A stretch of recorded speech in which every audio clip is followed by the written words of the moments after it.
Samantala, isang kababayan naman natin ang viral ngayon matapos patunayan ng pagiging matulungin ng mga Pilipino nang walang hinihintay na kapalit.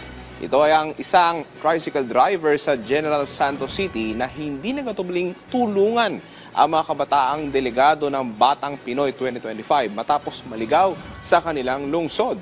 Ang kanyang kwento alamin natin sa sentro ng balita ni Harlem Ferolino ng PIA Socsargen. Sa gitna ng pagdaraos ng Batang Pinoy 2025 sa General Santos City, isang tricycle driver ang nagpamalas ng kabutihan at malasakit sa mga batang atleta.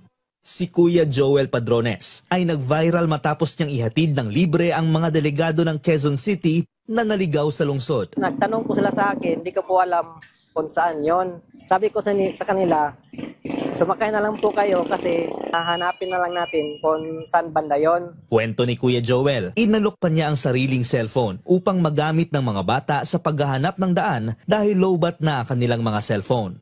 Habang nag-iikot, nagmistulan na rin siyang tour guide. Idinaan niya ang mga atleta sa Oval Plaza Grand Night Market para maiparamdam ang mainit na pagtanggap ng mga general. So, nilibre mo sila? Nilibre ko po lang. Kusang loob po yung tulong sa kanila, sir, kasi mga hindi sila taga rito ba, tagalabas sila. Tapos at least pag uwi nila doon sa kanila, may baon silang story dito sa Jinsan nga. Iba talaga yung taga-generals. Kasabay nito, nanawagan si Kuya Joel sa mga kapwa niya driver na sumunod sa batas at huwag pairalin ang impluwensya ng pera sa pagtulong sa kapwa. Sa kuha lang din, sir, dagkadaghanan dyan sa tricycle nga, naadyo yung mga butan. Paalala po din ako sa mga kauban ako nga mga tricycle driver, no? Musunod lang yun ta sa atong balaod, kay para ramang gyapon na sa tuwa. Dili lang kay kwarta ang ginaano sa tuwa.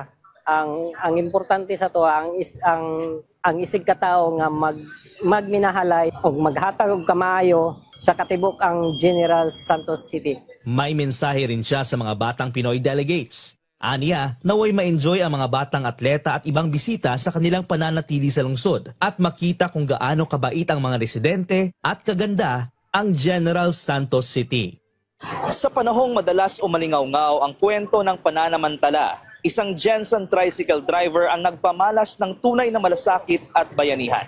Patunay na sa home of the champions, kampiyon din ang puso ng mga tao. Mula rito sa General Santos City para sa Integrated State Media, Harlem Ferolino ng PIA Socsargen.